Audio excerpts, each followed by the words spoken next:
Assalamualaikum warahmatullahi wabarakatuh. Saya Astuti Rauh dari UPT SMPN 1 Atap Salimbongan.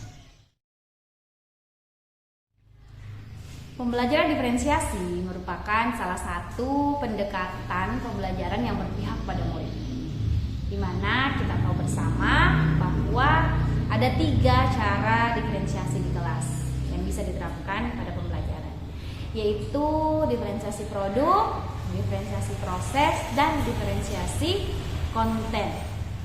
Adapun terkait pendekatan pembelajaran diferensiasi ini saya sudah terapkan di kelas, di mana diawali dengan asesmen diagnostik pada murid.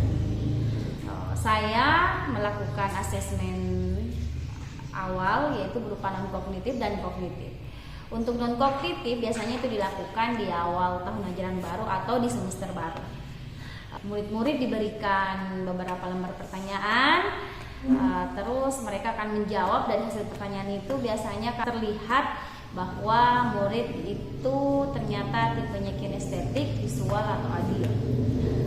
Awal penerapan di kelas itu saya masih terpaku pada pengelompokan berdasarkan gaya belajar. Nah, saya berpatokan pada hasil dari asesmen diagnostik non kognitif mereka. Nah, di mana dalam pembelajaran dari hasil asesmen tersebut saya mengelompokkan murid tersebut berdasarkan gaya belajar mereka. Misalnya saya membuat kelompok kinestetik, audiovisual, dan visual. Oke, jadi berdasarkan hasil jawaban kemarin itu yang kalian jawab, jadi kalian itu sudah nampak, oh ternyata ini kinestetik orangnya. Kelompokannya minggu lalu Ibu sudah berikan ya hasilnya. Iya, audiovisual di sana, kinestetik di sini, visual. Oke, iya, visual di sini. Nah, silakan mungkin di sana.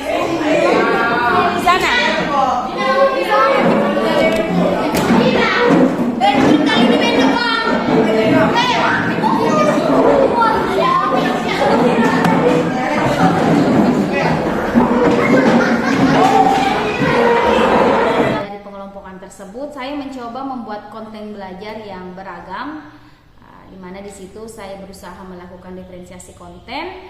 Jadi pada pembelajaran itu konten-konten ajar yang saya buat ada khusus untuk anak kinestetik, kelompok kinestetik maksudnya, kelompok audiovisual, dan kelompok visual.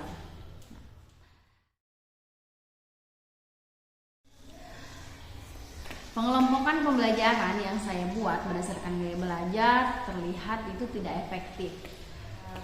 Nampak terlihat bahwa ternyata anak-anak yang berada di kelompok kinestetik itu belum tentu mereka senang dengan pembagian kelompok belajar yang telah ditentukan berdasarkan hasil asesmen non kognitif mereka. Ya, dari beberapa hasil wawancara ternyata murid ketika dikelompokkan kinestetik, mereka juga ingin masuk di kelompok yang menggunakan konten belajar audiovisual, yaitu dengan menonton video. Begitupun juga dengan kelompok lain, ada yang ternyata diberikan dia masuk dalam kategori audiovisual, mereka menganggap bahwa dengan menonton video itu tidak terlalu efektif untuk belajar, dan katanya mereka lebih ingin belajar hanya dengan membaca buku. Saya masuk mengelompokkan di audiovisual. Saya sangat senang menonton, tetapi saya lebih suka belajar membaca saja. Berangkat dari situ, saya merasa bahwa ada yang salah dengan pembelajaran diferensiasi yang saya lakukan di kelas. Ternyata pembelajaran diferensiasi itu kita tidak fokus melakukan pembelajaran dengan mengelompokkan sesuai gaya belajar. Kenapa?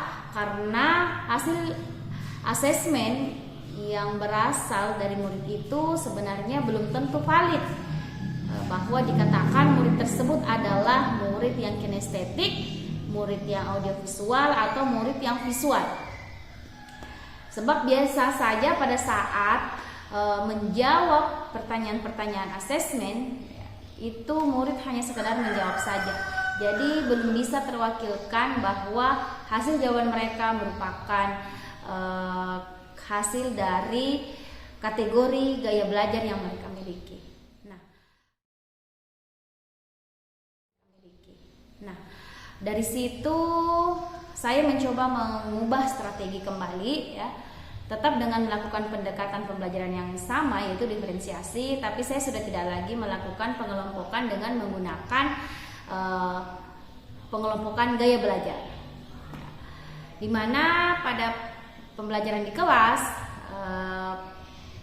saya mencoba tetap memberikan atau menghadirkan konten ajar yang beragam ya, seperti konten ajar untuk anak yang kinestetik, audiovisual atau visual. Namun dalam pemilihan media ajar tersebut, murid-murid saya berikan kebebasan. Jadi tidak ada lagi istilah label murid ini kinestetik, murid ini adalah visual atau audiovisual. Mereka diberikan kebebasan dan saya sebagai guru hanya menyediakan konten yang beragam. Dalam praktiknya ternyata yang awalnya saya kira bahwa murid tersebut kinestetik, ternyata dia lebih memilih untuk hanya membaca buku saja. Dan begitupun juga ada beberapa murid yang ditemukan dari hasilnya yang kinestetik, yang hasilnya audiovisual, mereka memilih bahan ajar yang khusus untuk kelompok gaya belajar kinestetik. Jadi dari situ saya merasa bahwa pengelompokan gaya belajar pada diferensiasi itu belum tepat. Nah, jadi di sini saya hanya mencoba menghadirkan beragam konten dan setelah itu muridlah yang memilih konten belajar apa yang mereka minati. Sehingga biasa disebut sebagai diferensiasi menu belajar atau diferensiasi prasmanan. Memang mereka bisa jadi cenderung punya gaya belajar kinestetik misalnya, tapi pada saat pembelajaran di kelas hari itu dia tidak memilih untuk banyak bergerak atau memilih konten belajar yang menggunakan kinestetik ya, sebab bisa jadi ada faktor-faktor luar yang mempengaruhinya. Nah, berangkat dari situ, selain saya meragamkan konten belajar, pada pembelajaran diferensiasi saya juga terapkan diferensiasi proses, di mana saya membimbing anak-anak yang memang dalam kategori low. Ya. Khusus untuk murid saya sebenarnya dalam memetakan mereka itu antara low, high atau middle itu tidak terlalu nampak perbedaan, itu hampir mirip sama rata saja atau istilahnya masih kategori homogen ya untuk pengetahuannya. Nah, namun memang ada beberapa anak yang perlu butuh bimbingan yang intens. Jadi saya mencoba mendekati mereka di mejanya atau mereka yang ke meja saya untuk diberikan penjelasan yang lebih lanjut. Nah, untuk murid-murid yang sudah paham, mereka saya ajak untuk mengajarkan atau membantu teman mereka yang belum paham atau biasa disebut dengan metode tutor sebaya. Dan saya rasa ternyata teknik ini itu lebih efektif dalam pembelajaran di kelas. Ya. Saya bisa lebih dekat dengan murid dan murid juga merasa lebih paham dan dalam materi ajar yang saya berikan. Hal yang bisa saya petik dalam pembelajaran diferensiasi itu adalah bagaimana kita seorang guru mampu betul-betul melihat kebutuhan belajar murid kita, dan bagaimana seorang guru mampu juga menciptakan pembelajaran yang menyenangkan. Karena meskipun kita sudah tahu kebutuhan murid, tapi pada saat di kelas kita tidak bisa menciptakan pembelajaran menyenangkan, alhasil pembelajaran itu juga tidak akan berdampak pada murid.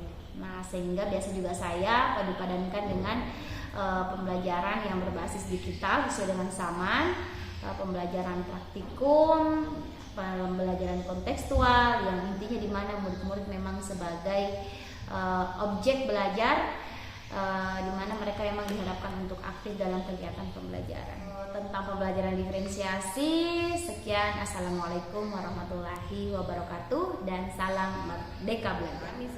Kami senang belajar IPA karena di IPA ada prakteknya dan ibu guru sering membimbing kami ketika ada yang tidak dimengerti.